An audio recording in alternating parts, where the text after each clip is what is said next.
સુરત શહેરની લિંબાયત પોલીસે લિંબાયત પોલીસ સ્ટેશનમાં દાખલ થયેલ વાહન ચોરીના અનડિટેક ગુનાનો ભેદ ઉકેલીને આરોપીને એક્સેસ 125 મોપેડ સાથે પકડી પાડ્યો।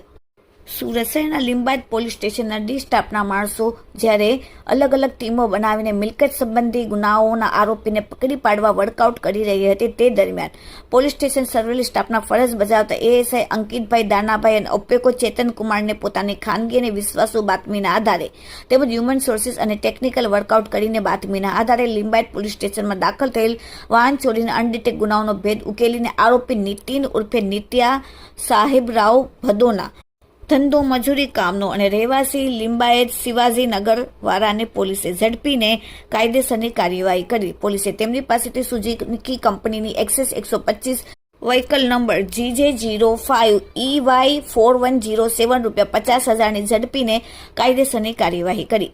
Bureau report, daily India TV.